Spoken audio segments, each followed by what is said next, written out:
चलिए दोस्तों, question number 10 हम लोग देख लेते हैं। क्वेश्चन नंबर 10 आप लोगों के सामने है। स्टार्टर्स और कनेक्टर का ए वाला हमारा जो पॉइंट है वो क्या कहता है, the NITI Aayog released the draft national energy policy. भाई नीति आयोग जो है उसने क्या किया, नीति आयोग ने रिलीज किया। ठीक है, ये हो गया आपका वर्क का सेकेंड फॉर्म हो गया। NITI Aayog release the draft, एक ड्राफ्ट उन्होंने रिलीज किया किसका, नेशनल एनर्जी पॉलिसी, एनईपी का जो नेशनल एनर्जी पॉलिसी का जो ड्राफ्ट है वो नीति आयोग ने रिलीज किया। मतलब ये पूरा हमको क्लियर हो रहा है। भाई इसमें एक इंफॉर्मेशन दी जा रही है। क्या इंफॉर्मेशन दी जा रही है, देखो समझना पड़ेगा पूरा डिटेल में, इसको बिल्कुल डीप जाके समझना पड़ेगा। नीति आयोग जो है इन्होंने एक रिलीज किया, एक ड्राफ्ट किया। किसका ड्राफ्ट रिलीज किया, नेशनल एनर्जी पॉलिसी का। ठीक, आगे बढ़ते हैं। बी वाला हमारा पॉइंट कहता है, it invited comments from the public to help strengthen the perspective on some of the complex issues। ठीक, अब सेकेंड पॉइंट आप देखो, इट इनवाइटेड कमेंट्स। अब मुझे बताओ ये इट आपका जो है ये किसके लिए है, बताओ दोस्तों। इट आपका किसके लिए है, इट आपका है नीति आयोग के लिए। ठीक है, तो नीति आयोग ने क्या किया, नीति आयोग ने इनवाइट करे कुछ कमेंट्स, यहाँ पे कमेंट्स बोल सकते हो या फिर आप इसको सजेशंस।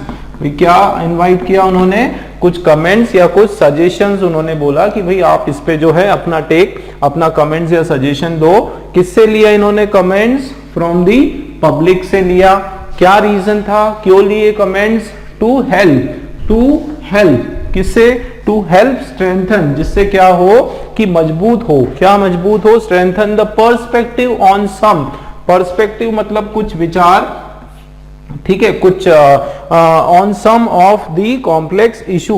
भाई क्या है कि जब आप नेशनल एनर्जी पॉलिसी बनाते हो उसमें बहुत सारे ऐसे मैटर होते हैं, बहुत सारी ऐसी चीजें होती है, बहुत सारे ऐसे कॉम्प्लेक्स इश्यूज होते हैं। पूरे नेशनल लेवल पे देखना पड़ता है, किसी को कोई उससे उस पॉलिसी बनाने से कोई एक पर्टिकुलर वर्ग को कोई प्रॉब्लम तो नहीं आ रहा है, या फिर कोई अछूता तो नहीं रह पा रहा है। मतलब बहुत सारी चीजें देखनी पड़ती है जब किसी चीज पे हम लोग कानून बनाते हैं या गवर्नमेंट जो है रूल्स बनाती है। तो इसीलिए नीति आयोग क्या चाहती है कि नीति आयोग ने कुछ ऐसे सजेशंस मांगे, किससे, पब्लिक से मांगे कि वो इस के बारे में अपना सजेशन दे, ताकि क्या हो कि बहुत सारे इश्यूज का जो सॉल्यूशन है वो मिल पाए। ठीक है, जैसे आपने देखा होगा कि गवर्नमेंट ने अभी जो कोविड का जो पीरियड चल रहा है तो लॉकडाउन को एक्सटेंड करने के लिए भी गवर्नमेंट ने बहुत सारे पब्लिक से सजेशंस मांगे कि भाई आप लोग सजेशंस दो कि हमको लॉकडाउन बढ़ाना चाहिए कि नहीं बढ़ाना चाहिए। इससे क्या होता है कि जब सबका सजेशन आता है उसके हिसाब से फिर गवर्नमेंट आसानी से डिसीजन ले पाती है। यहाँ पर भी आप देखो वही बात हो रही है दोस्तों। मैं क्यों आप लोगों को इतना डिटेल बता रहा हूँ, क्यों समझा रहा हूँ, क्योंकि इसमें बहुत जरूरी है स्टार्टर्स और कनेक्टर के क्वेश्चंस में कि हम पूरी तरीके से उस हमारे क्वेश्चन को समझें, हमारे पॉइंट्स को पूरा हमारा जो कंसेप्ट है क्लियर करें, हिंदी में पूरा उसको करें, तो हम बहुत आसानी से इसको कर पाएंगे। क्योंकि पूरी तरीके से ये जो क्वेश्चंस हैं ये हमारी समझ पर, हमारा हम कितने अच्छे से उसको हिंदी में समझ पाते हैं उस पर निर्भर करता है दोस्तों। चलिए, दोनों पॉइंट आपको समझ में आया। अब आपने ये देखा होगा कि फर्स्ट में दिया है कि नीति आयोग ने किया क्या है, और सेकंड में है कि उसने उसके लिए और क्या क्या तैयारी करी। भाई उसने पब्लिक से सजेशंस मांगे, कमेंट्स मांगे। अब आ जाते हैं हम लोग हमारे तीन ऑप्शंस पे। आप देखो फर्स्ट ऑप्शन हमारा स्टार्टर क्या है, देखो तीनों हमारे क्या है, तीनों हमारे जो है स्टार्टर्स हैं। आप देखो फर्स्ट है the NITI Aayog invited comments from the, अब देखो यहां पर the NITI Aayog release the draft. अब हम देखते हैं कि क्या इससे शुरुआत कर पाएंगे कि नहीं। भाई नीति आयोग ने क्या किया, इनवाइटेड कमेंट्स, नीति आयोग ने देखो इनवाइटेड कमेंट्स किससे करा, from the public to help, पूरा इसको लिख देंगे हम लोग, ठीक है ना, पूरा यहां से यहां तक लिख देंगे, from the public to help strengthen the perspective on some of the complex issues, है ना, and therefore it release and हाँ इश्यूज। इसके बाद हम लिख सकते हैं बिफोर क्या लिख सकते हैं, before it released the draft national policy, या किस तरीके से क्या हम इससे स्टार्ट करके हम जोड़ सकते हैं, ये क्वेश्चन बनता है कि नीति आयोग ने देखो सबसे पहले तो कमेंट्स इनवाइट करा फ्रॉम पब्लिक, और क्या the NITI Aayog release the draft national energy policy, और उसके साथ साथ उन्होंने क्या करा कि पब्लिक से जो है कमेंट्स भी इनवाइट करा, ठीक है। उसके साथ मतलब पहले देखो आपको ये समझना पड़ेगा कि पहले कौन सा एक्शन हो रहा है, आपको देखना पड़ेगा पहले कौन सा एक्शन हो रहा है। देखो सबसे पहले तो नीति आयोग ने रिलीज किया, तो क्या हुआ आपका रिलीज जो है वो आपका एक्शन 1 है, रिलीज आपका क्या है दोस्तों, एक्शन नंबर 1 है। उसके बाद फिर उन्होंने इनवाइट किया, उसके बाद उन्होंने पब्लिक को इनवाइट किया कि पब्लिक जो है वो आए और गवर्नमेंट को सजेशन दे कि इसमें क्या क्या सुधार करना है। इसका क्या मतलब हो रहा है दोस्तों, पहले क्या हो रहा है, एक्शन नंबर 1 हो रहा है और उसके बाद जो है एक्शन नंबर 2 हो रहा है। तो क्या हम यहां से स्टार्ट करके इन दोनों को जोड़ सकते हैं, ये क्वेश्चन आता है। चलिए कोशिश करते हैं। The NITI Aayog invited comments from the, मतलब शुरुआत हो रही है बी वाले से कि नीति आयोग ने क्या किया कि कमेंट्स इनवाइट करा, किससे, पब्लिक से करा, टू स्ट्रेंथन द, ये XYZ ब्ला ब्ला ब्ला ब्ला जो भी है, अब हमको इसको जोड़ना है। तो NITI Aayog invited the comment from the public before, क्या हम इस तरीके से लिख सकते हैं, before releasing the draft national energy policy, या सॉरी आफ्टर रिलीजिंग, बिफोर नहीं आएगा, आफ्टर आएगा। क्यों आएगा आफ्टर, क्योंकि पहले तो इन्होंने रिलीज कर दिया है ना, तो इस तरीके से हम इसको जोड़ सकते हैं, आफ्टर, है ना, ऐसे हम लोग जोड़ सकते हैं, after releasing the draft of national energy policy. मतलब आप, ये हमारा स्टार्टर बन सकता है कि नहीं बन सकता है, बिल्कुल बन सकता है, ठीक है, बिफोर, या ये तो हमारे ऊपर है कि किस तरीके से हम इन दोनों सेंटेंस को जोड़ते हैं। बस इसमें तो ये पूछते हैं भाई, इसमें तो ये लोग ये पूछते हैं कि क्या ये आपका स्टार्टर बन सकता है कि नहीं बन सकता है, तो बिल्कुल आपका स्टार्टर बन रहा है। देखो नीति आयोग ने इनवाइट करा कमेंट्स, किससे, पब्लिक से करा, and release comments from public, after that they release the draft national energy policy, बिल्कुल हो जाएगा, कोई इशू नहीं। चलिए नेक्स्ट देख लेते हैं, नेक्स्ट होगा कि नहीं। The NITI Aayog release the draft, ये कहां है, ये तो आपका स्टार्टर ही है भाई, ये तो आपका स्टार्ट ही हो रहा है। तो बिल्कुल मैंने क्या कहा था दोस्तों पिछले लेक्चर में कि जब भी आपका first point as it is यहां पे लिखा हुआ है तो वो तो आपका राइट होना ही होना है, हमेशा याद रखना दोस्तों, हमेशा ये बात तो बिल्कुल अपने माइंड में सेट कर लो। जो आपका फर्स्ट पॉइंट है उसकी जो स्टार्टिंग लाइन है, और अगर सेम लाइन आपकी यहां पर स्टार्ट हो रही है, इसका मतलब है कि ये आपका बिल्कुल पॉइंट करेक्ट है, बिल्कुल सोचना ही नहीं, पॉइंट आपका करेक्ट है, क्योंकि आप ऑब्वियसली दोनों को मिला सकते हो। The NITI Aayog release a draft करा national energy policy, and after that they invited the comments from the public, ठीक, डन। चलिए नेक्स्ट थर्ड पॉइंट देखो, बीइंग इनवाइटेड। अब बीइंग इनवाइटेड का क्या मतलब है कि इनवाइट करते हुए, क्या मतलब है, इनवाइट करते हुए, ठीक है, ये इनवाइट करते हुए। देखो लास्ट के हमारे कुछ क्वेश्चंस में मैंने फिर से बताया था, अभी भी मैं इसको दोहरा रहा हूं, कभी भी आईएनजी आपका होता है ना, कभी भी आपका V1 आईएनजी आता है दोस्तों, तो उस कंडीशन में हम ये समझते हैं कि दोनों एक्शन जो है वो आपकी एक ही साथ हो रही है। दोनों एक्शन जो है आपकी कब हो रही है, एक्सक्यूज मी, दोनों एक्शन जो है आपकी एक साथ हो रही है। क्या यहां पर वो सेंस आ रहा है, क्या आप बोल रहे हो कि दोनों एक्सरसाइज, दोनों आपके जो एक्शंस हो वो एक साथ हो रहा है, मतलब नीति आयोग जो है एक तो रिलीज भी कर रहा है और उसके साथ जो लोगों से कमेंट्स भी इनवाइट कर रहा है। भाई ऐसा तो नहीं होगा, रिलीज जो एक्टिविटी है वो तो एक ही बार होती है, वो रिलीज कर रहा है, ऐसा तो नहीं कि वो रिलीज भी कर रहा है उसके साथ साथ कमेंट्स मांग रहा है। पहले उन्होंने ड्राफ्ट रिलीज किया, ड्राफ्ट पहले उन्होंने रिलीज किया, उसके बाद में फिर उन्होंने लोगों से कमेंट्स मांगे कि आप लोग जो है भैया ये हमने ड्राफ्ट का क्या मतलब होता है, ड्राफ्ट मतलब फाइनल आपका कोई पॉलिसी नहीं होती है, ड्राफ्ट मतलब एक रफ पूरा उसका एक स्ट्रक्चर होता है और उस पे फिर लोगों से कमेंट्स मांगते हैं, पूछते हैं कि भाई इसमें कुछ करेक्शंस हैं कि नहीं, इसको और कैसे अच्छे कर सकते हैं, इसमें कोई प्रॉब्लम तो नहीं है ना। तो मतलब क्या हो रहा है कि पहले तो उन्होंने रिलीज किया, उसके बाद फिर लोगों से कमेंट मांगे। इसका क्या मतलब है कि बीइंग यहाँ पे रॉन्ग हो जाएगा, है ना। बीइंग का मतलब है कि दोनों action, both actions together. ING कभी भी लगा, इसका क्या मतलब है कि ये आपके जो बोथ एक्शंस जो हैं, बोथ एक्शंस जो है वो कब होने वाली है, वो तो एक साथ होने वाली है। तो भाई ऐसी तो कोई बात हो नहीं रही कि दोनों एक्शन एक साथ है, दोनों एक्शन जो है आपके अलग अलग हो रहे हैं, ठीक। मतलब आपका थर्ड वाला रॉन्ग, मतलब हमारा ओनली फर्स्ट और सेकंड जो है दोस्तों वो वाला करेक्ट है, फोर्थ जो है हमारा ऑप्शन राइट है। चलिए नेक्स्ट क्वेश्चन देखते हैं, क्वेश्चन 11 देख लेते हैं दोस्तों। क्वेश्चन नंबर 11 आप देखो किसके ऊपर है। फर्स्ट पॉइंट इसका दिया हुआ है, some of the greatest river in the world flow from the Himalayas and the Tibetan plateau. क्या मीनिंग है इसका कि कुछ महानतम, जो सबसे महान कुछ रिवर्स है, नदियां हैं दुनिया की, वो कहां से फ्लो करती हैं, वो फ्लो करती है हिमालय और तिबेटन प्लेट्यू से। जैसे कि आपको पता है कि सतलुज हो गया, गंगा हो गया, बियास नदी हो गई, ये जितनी भी नदियां हैं, जो बड़ी बड़ी नदियां हैं, ठीक है, इंडस रिवर हो गया, ये सब के सब आपके हिमालय से और तिबेटन प्लेट्यू से फ्लो करते हैं, ठीक है।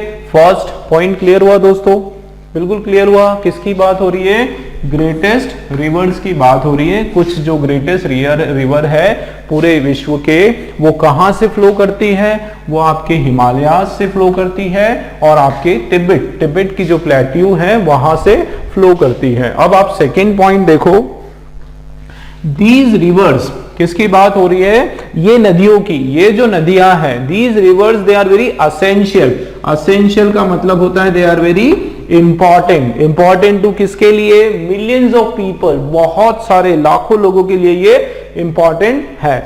चलिए ये देख लेते हैं, द रिवर, द हिमालयास और हो गया असेंशियल टू। दोस्तों तीनों आपके क्या हैं, तीनों आपके स्टार्टर्स हैं, है ना, स्टार्टर्स हैं, क्योंकि इससे सेंटेंस की हम लोग स्टार्टिंग कर रहे हैं। तो आप देखो मुझे बताओ, चलो फर्स्ट वाला पॉइंट है भाई, द रिवर से स्टार्ट कर पाएंगे कि नहीं, ठीक है। द रिवर, देखो सेंटेंस दोनों को ज्वाइन करके हमको बनाना है, बस हमको ये कंफर्म करना है कि भैया द रिवर से स्टार्टिंग होगी कि नहीं होगी। क्या हम इन दोनों को जोड़ सकते हैं, चलिए। The river essential to millions of people, मतलब सेकंड वाले को लिया इन्होंने, तो the river essential to millions of people, some of the greatest world. चलिए इसको अपन इस तरीके से लिख सकते हैं, आप देखो, the river which are essential to millions of people, ये लिख देता हूं, ठीक है, essential to millions of people। उसके बाद क्या हम ऐसे लिख सकते हैं, flow from the Himalaya and Tibetan plateau. कर सकते हैं ना दोस्तों, बिल्कुल कर सकते हैं, बिल्कुल। देखो मीनिंग आ रहा है, कैसे आ रहा है, the rivers which are essential to millions of people, वो नदियां जो कि हजारों लाखों लोगों के लिए बहुत इंपॉर्टेंट है, वो कहां से फ्लो करती है, वो फ्लो करती है आपका हिमालय और तिबेटन प्लेट्यू। देखो दोनों सेंटेंस को ज्वाइन भी कर दिया और दोनों का मीनिंग भी चेंज नहीं हुआ, जो मीनिंग है बिल्कुल वही मीनिंग अपने को रख के दोनों को एक साथ मिक्स करना है, और द रिवर से बिल्कुल बन रहा है। मतलब फर्स्ट पॉइंट आपका दोस्तों राइट, फर्स्ट पॉइंट आपका राइट। चलिए सेकंड देख लेते हैं, द हिमालयाज एंड, क्या इससे स्टार्ट कर सकते हैं हम लोग, तो हिमालयाज क्या है, आपके माउंटेन रेंजेस हैं। चलिए देख लेते हैं। तो देखो इसके लिए मीनिंग आना जरूरी है, आपको इसका हिंदी ट्रांसलेशन होना जरूरी है। तो आप मुझे थोड़ा सा बताओ कि क्या हम इस तरीके से स्टार्ट कर सकते हैं। ये हो गया आपका the Himalayas and the Tibetan plateau. देखो दोस्तों ऐसा नहीं है कि एक वर्ड टू वर्ड दोनों जो है सेंटेंस के वर्ड टू वर्ड मिक्स होना चाहिए, ठीक है। अगर कोई बालक ये सोच रहा है कि वर्ड टू वर्ड मिक्स होना चाहिए, ऐसा जरूरी नहीं है। दोनों का मिक्स करके एक जो मीनिंग है, जो वो कहना चाह रहे हैं दोनों सेंटेंस, वो मीनिंग आपको आ जाना चाहिए, बस ये मेन हमको देखना है ना। जैसे इसमें देखो, the river which are essential to millions of people, जरूरी नहीं है कि ये some of the greatest river वो भी हम लोग लिखें, ठीक है भाई, समझ में आ रहा है ना। Essential to millions of people flow from Himalayas and Tibetan plateau.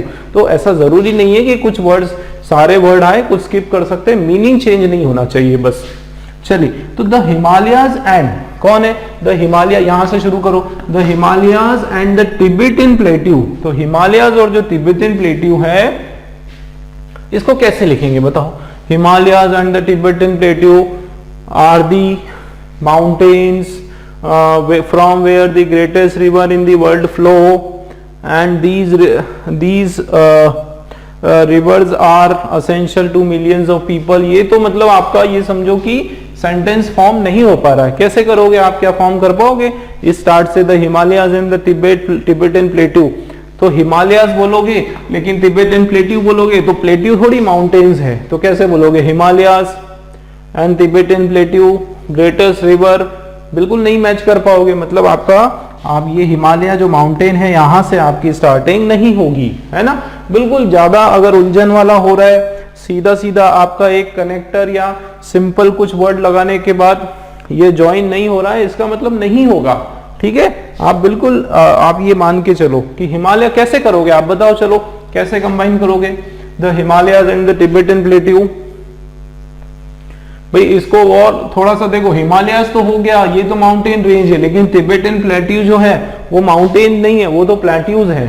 तो Himalayas and the Tibetan plateau have some of the greatest river in the world, है ना, that are very essential for millions. ये बहुत मतलब उलझन वाला हो जाएगा, मतलब आप ये समझो इससे नहीं होगा स्टार्टिंग, आप इससे नहीं करो। ठीक, नेक्स्ट देख लेते हैं थर्ड वाला, असेंशियल टू। ये देख लेते हैं असेंशियल टू। असेंशियल का मतलब होता है जरूरी होना, इंपॉर्टेंट होना, तो जरूरी है। देखो कहां लिखा है असेंशियल, असेंशियल यहां पे लिखा है। तो देखो यहां से हम स्टार्ट कर सकते हैं क्या भाई? Essential to millions of people, essential to millions of people, the greatest river in the world flows from. हाँ देख लेते हैं, essential to millions of people फिर comma some of the greatest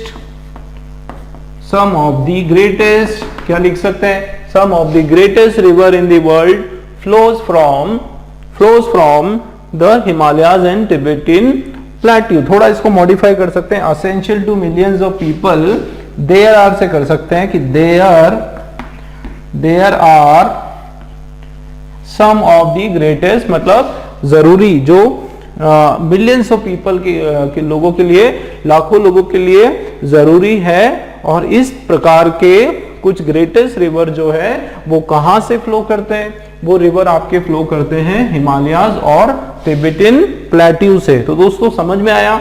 अभी तक हमने जितने क्वेश्चंस किए, 11 क्वेश्चंस किए, आपने एक चीज इसमें समझी होगी कि आपको ये स्टार्टर्स और कनेक्टर करते समय आपको उसके मीनिंग में बिल्कुल डीप में घुसना है, आपको उसके मीनिंग को समझना है और आपको हिंदी करके समझना है, आपको उसका हिंदी ट्रांसलेशन होना बहुत जरूरी है। देखो इसमें ये जरूरी नहीं है कि एक एक वर्ड टू वर्ड आए, बस ये देखना है कि अगर हमने ये यहाँ पे द रिवर लिखा है तो क्या हम द रिवर से दोनों सेंटेंस को जोड़ सकते हैं मीनिंगफुली। ठीक है, ग्रामर में तो आप हर चीज को जोड़ पाओगे, ग्रामर में इसको भी जोड़ पाओगे, लेकिन उसका कोई सेंस भी होना चाहिए, उसका कोई लॉजिक भी होना चाहिए। जैसे हमने इससे पहले वाला जो हमने पढ़ा था तो उसमें मैंने बताया था कि यार दो एक्शन अगर आपने आईएनजी से शुरू कर दिया तो दोनों एक्शन एक साथ हो रहा है, तो हमको समझना पड़ेगा कि यार यहाँ पे दोनों एक्शंस जो है वो एक साथ हो रही है क्या।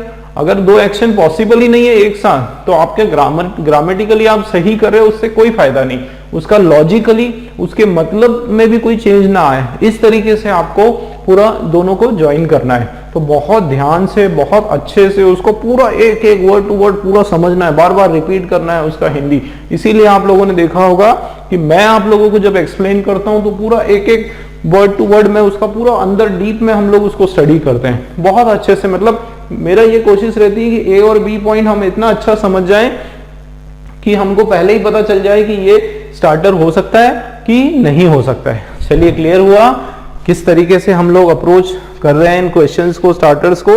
तो आप देख लो कि यहां से हमारा ये करेक्ट होगा, फर्स्ट और थर्ड हमारा करेक्ट होगा, सेकंड वाला हमारा रॉन्ग हो जाएगा। कौन सा है दोस्तों, फर्स्ट और थर्ड? ये वाला, सेकंड वाला आपका राइट ऑप्शन है। चलिए बात करते हैं नेक्स्ट क्वेश्चन की। चलिए क्वेश्चन नंबर 12 देख लेते हैं। क्वेश्चन आपका है ए, इसका point cricketer salary has risen substantially. Substantially का मतलब होता है with very high rate. Substantially का मतलब होता है कि हाई रेट, बहुत ही तेजी से क्रिकेटर्स की सैलरी जो है वो तो क्या हो गई, बहुत तेजी से बढ़ गई। साथ में देखो ग्राउंड स्टाफ्स पे हैज एक्चुअली फॉलन। अब आप देखो ग्राउंड स्टाफ जो है उनका जो सैलरी, उनकी जो पे है वो एक्चुअली क्या हो गई, वो नीचे हो गई, फॉलन हो गई। दोस्तों एक चीज देखो आप, यहां पर क्या हो रहा है, यहां पर हो रहा है एक तरफ तो बताया जा रहा है कि क्रिकेटर जो है उनकी जो सैलरी है वो क्या हो रही है, क्रिकेटर्स की सैलरी ऊपर जा रही है, मतलब बढ़ रही है। और दूसरी ओर जो है आपके जो ग्राउंड स्टाफ मेंबर्स है, जो वहां पे क्रिकेटर्स के साथ में ही मेहनत करते हैं पूरे ग्राउंड को तैयार करने में, उनकी सैलरी जो है वो नीचे जा रही है। इसका मतलब इसमें शो क्या हो रहा है, इसमें अपोजिट सेंस शो हो रहा है ना। मतलब अगर ये आपका पॉजिटिव सेंस का सेंटेंस है तो ये वाला आपका क्या हो रहा है, ये आपका नेगेटिव सेंस का सेंटेंस हो रहा है, भी सैलरी डाउन जा रही है। देखो हम लोग जब कंजंक्शंस यूज करते हैं या कनेक्टर्स यूज करते हैं तो ऐसे कौन कौन से वर्ड्स यूज करते हैं जो पॉजिटिव और नेगेटिव अपोजिट सेंस देते हैं। हम लोग जैसे बट यूज करते हैं, ठीक है, बट यूज करते हैं, या फिर हम लोग यूज करते हैं ऑल्दो यूज करते हैं, ऑल्दो यूज करते हैं, ठीक है। और क्या यूज करते हैं, वेयर एज यूज करते हैं, वेयर एज जबकि, है ना, वेयर एज यूज करते हैं, या फिर ऑल्दो, यहाँ पे दो आ गया, दो यूज करते हैं, ठीक है, दो यूज करते हैं। और क्या यूज करते हैं, एक फ्रेज है on the contrary. On the contrary जो फ्रेज है इसका भी मतलब वही होता है कि अपोजिट टू इट, है ना, उसके उल्टे, उसका उल्टा, उसके अपोजिट, इस तरीके से जब बोलना होता है तो हम लोग जो है ये वाले वर्ड जो है आपके, ये वाले जो वर्ड्स हैं दोस्तों, ये हम लोग कौन से सेंस के लिए यूज करते हैं, हम लोग ये वाले वर्ड्स यूज करते हैं अपोजिट सेंस के लिए। जब अपोजिट सेंस पॉजिटिव और नेगेटिव इस तरीके से, या नेगेटिव और पॉजिटिव इस तरीके से आपको जब अपोजिट सेंस दर्शाना हो तो ये वाले वर्ड्स यूज कर लेते हैं। चलिए देख लेते हैं। अब ये जो वर्ड्स हैं आपके, ये कनेक्टर्स हैं। क्या है ये आपके कनेक्टर्स हैं, मतलब ये बीच में आपके सेंटर में या दोनों सेंटेंस के बीच में कनेक्ट करने के काम आते हैं। चलिए बात करते हैं ऑन द कॉन्ट्रेरी। तो देखो मैंने जैसे कि अभी बताया, ऑन द कॉन्ट्रेरी जो है आपका एक ऐसा फ्रेज है जो अपोजिट, नेगेटिव और पॉजिटिव अपोजिट सेंटेंसेस को यूज करने में काम में आता है। तो यहाँ पे देखो वही मीनिंग हो रहा है। सबसे पहले हम लोग कैसे पढ़ेंगे, cricketer salary has risen substantially, on the contrary ground staff pay have actually fallen. Cricketer salary क्या हो रही है, सब्सटेंशियली राइज हो रही है। ऑन द कॉन्ट्रेरी मतलब उसके साथ साथ, ऑन द कॉन्ट्रेरी मतलब उसके विपरीत, के विपरीत। तो ऑन द कॉन्ट्रेरी का मतलब है आपका के विपरीत, के विपरीत। इसके विपरीत क्या हो रहा है कि ग्राउंड स्टाफ जो है उनकी सैलरी तो कम हो रही है। तो बिल्कुल आपका फर्स्ट वाला करेक्ट है, ठीक है। दूसरा देख लेते हैं, मोर ओवर। दोस्तों मोर ओवर का मतलब होता है, मोर ओवर का मतलब होता है और अधिक, या फिर मोर ओवर में और एक्स्ट्रा जोड़ने के लिए, मतलब कोई एक अगर सेंटेंस हमने बोला तो उसी सेंस का एक और सेंटेंस बोलने के लिए, उसी सेंस को ऐड करने के लिए, मतलब मोर ओवर जो है हम लोग दो सेम पॉजिटिव सेंटेंस को जोड़ने के लिए यूज करते हैं, या फिर नेगेटिव सेंटेंस को जोड़ने के लिए यूज करते हैं। मतलब same kind of sentences. More over में जो फीलिंग आती है वो क्या होती है, सेम, एक जैसा सेंस,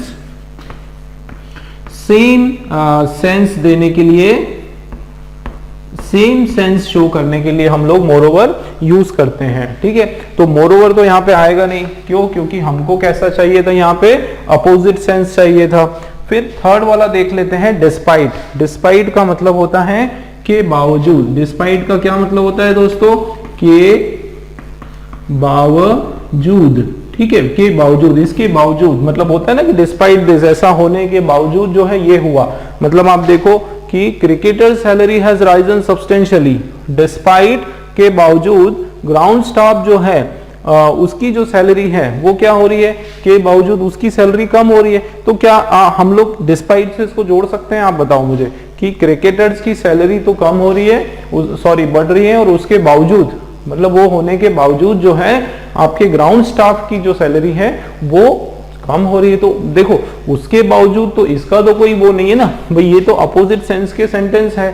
कोई एक तरह से कोई ये तो रिलेशन नहीं हो पा रहा है ना, डिस्पाइट की के बदले के बावजूद की ये cricketer salary has risen substantially despite ground staff पे हैज एक्चुअली फॉलन। तो इसके कारण तो ये नहीं हो रहा है ना, मतलब डिस्पाइट का जो यहाँ पे एप्लीकेशन है नहीं होगा, ठीक है, यहाँ का कोई सेंस नहीं बनता है। मतलब आपका दोस्तों ओनली फर्स्ट वाला जो है, कौन सा, ओनली फर्स्ट, जो कि ऑन द कॉन्ट्रेरी वो आपका करेक्ट है, बाकी आपके रॉन्ग है।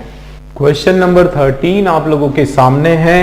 क्वेश्चन नंबर 13 हमारा है कि the teacher has asked the student not to copy from others during the examination। तो क्या हुआ, देखो इसका मीनिंग क्या है, the teacher has asked the student, teacher ने क्या किया, स्टूडेंट से पूछा not to copy from others during the examination, कि बेटा क्या करना है कि दूसरों से कॉपी नहीं करना है एग्जाम के टाइम पर। ये क्या कहा टीचर ने, यहाँ पे आस्क का मतलब होता है टोल्ड, एक तरह से एक इंस्ट्रक्शन दिया उन्होंने टीचर ने, ठीक है। तो फर्स्ट पॉइंट आपका क्लियर है कि टीचर ने जो है क्या किया, पूछा, स्टूडेंट से पूछा कि कॉपी नहीं करना है, कहां से नहीं करना है, फ्रॉम अदर्स, किस वक्त नहीं करना है, during the examination. Next B part आपका है the students kept on copying. अब इसके बावजूद क्या हुआ कि देखो आप टीचर ने इतना कुछ समझाया, टीचर ने इतना कुछ बताया, उसके बाद भी है ना, उसके बाद भी क्या हुआ कि the students kept on कॉपिंग during the final examination resulting in the expulsion of 2 of them from the university. अब इसका परिणाम भी यहाँ पे आ रहा है। देखो तो एक तो ये कि टीचर ने जो उनको कहा था कि बेटा आपको एग्जाम के टाइम कॉपी नहीं करना है, उसके बावजूद क्या हुआ, उसके बाद भी क्या हुआ या फिर भी क्या हुआ कि स्टूडेंट जो है वो कॉपी करते रहे, केप्ट ऑन कॉपिंग मतलब कॉपी जो है वो करते रहे during the final exam, exam के टाइम करते रहे। उसके आगे देखो रिजल्ट भी आ गया, क्या रिजल्ट आ गया, उस कॉपी करने के कारण उनको निकाल दिया गया, एक्सपल्स कर दिया गया। कहां से, देखो 2 लोगों को एक्सपल 2 ऑफ देम यूनिवर्सिटी से निकाल दिया गया, ठीक है। तो परिणाम जो है कॉपी करने का सामने आ गया। ठीक दोस्तों, ए और बी दोनों पॉइंट आपके क्लियर है। अब हम देख लेते हैं यट, यस और येट, एस और इन स्पाइट ऑफ, ये 3 आपके जो है ये आपके क्या है, कनेक्टर्स, ये आपके कनेक्टर्स हैं। अब हम लोग देखते हैं कि कौन सा कनेक्टर हमारा सही जाएगा दोनों को ज्वाइन करने में। अब देखो यट, यट का हिंदी मीनिंग होता है फिर भी। यट का मीनिंग क्या होता है, फिर भी, मतलब उसके बावजूद भी, है ना, के बावजूद भी, फिर भी या फिर के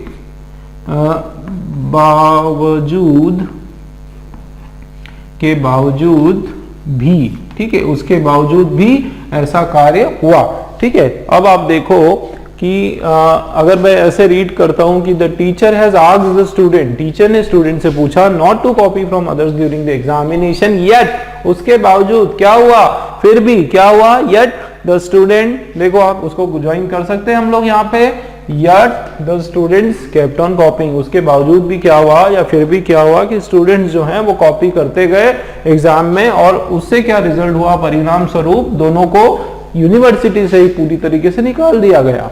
मतलब यट हमारा करेक्ट है, बिल्कुल हो जाएगा हमारा। अब हम देख लेते हैं एज।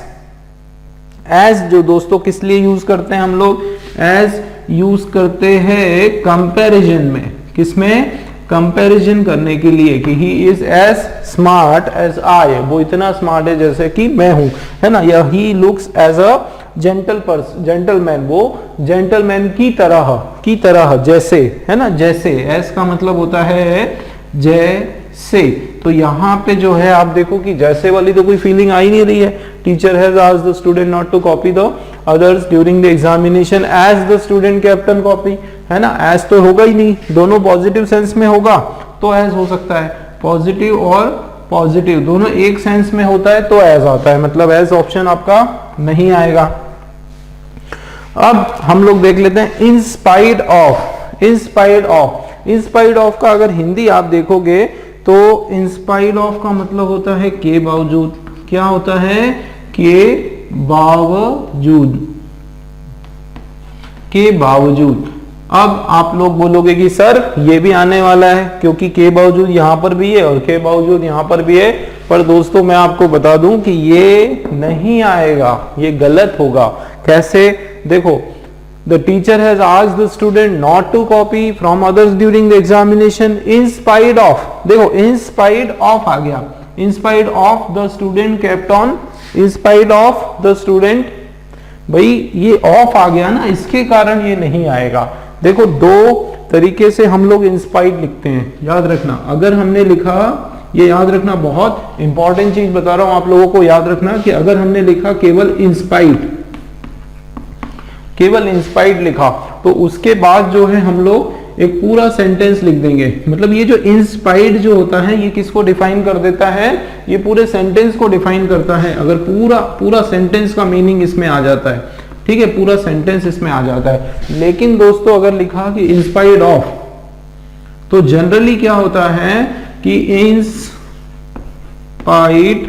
ऑफ के बाद केवल कोई नाउन आता है, केवल कोई एक सिंगल वर्ड या एक सिंगल नाउन का फ्रेज यही आता है। अब आप देखो कि अगर मैं यहाँ पे इंस्पाइट ऑफ लिखता हूं कि the teacher has asked the student not to copy from others during the examination, in spite of के बाद दैट आना था, इंस्पाइट ऑफ के बाद क्या आना था, इंस्पाइट ऑफ दैट, मतलब इसके बावजूद, in spite of that the student kept on कॉपिंग। अगर यहाँ पे दैट आता, समझो बात को, इसके बावजूद, इंस्पाइट ऑफ उस नाउन के, इंस्पाइट ऑफ क्या, इंस्पाइट ऑफ इस इंस्ट्रक्शन के, तो उसके लिए हमको क्या यूज करना पड़ता, in spite of that the student kept on कॉपिंग during the final examination, और हमारा एकदम बिल्कुल सही हो जाता। या फिर याद रखना, बहुत इंपॉर्टेंट कंसेप्ट है, इस टाइप के क्वेश्चंस बहुत आते हैं आपके। इंस्पाइट ऑफ है तो उसके बाद दैट, कोई एक दैट वर्ड यूज होना था तो हम बोल सकते थे ये करेक्ट है। अब इसके अलावा अगर यहाँ पे ऑफ नहीं होता तो भी हमारा राइट होता, in spite the student kept on कॉपिंग। लेकिन इंस्पाइट ऑफ जो है उसके बाद केवल आपका एक, ये जो इंस्पाइट ऑफ है ये केवल एक सिंगल नाउन को डिफाइन करता है ना, एक फ्रेज, नाउन के फ्रेज को डिफाइन करता है, इसलिए दोस्तों इंस्पाइट ऑफ नहीं आएगा। यहाँ पे इंस्पाइट होता तो हम लोग मान लेते कि ये भी आ सकता है। इसका मतलब आपका थर्ड वाला ऑप्शन भी गलत और फर्स्ट वन जो है यट वही हमारा करेक्ट है। मतलब फर्स्ट वाला ऑप्शन जो है, ओनली वन वाला जो ऑप्शन है वो आपका राइट है।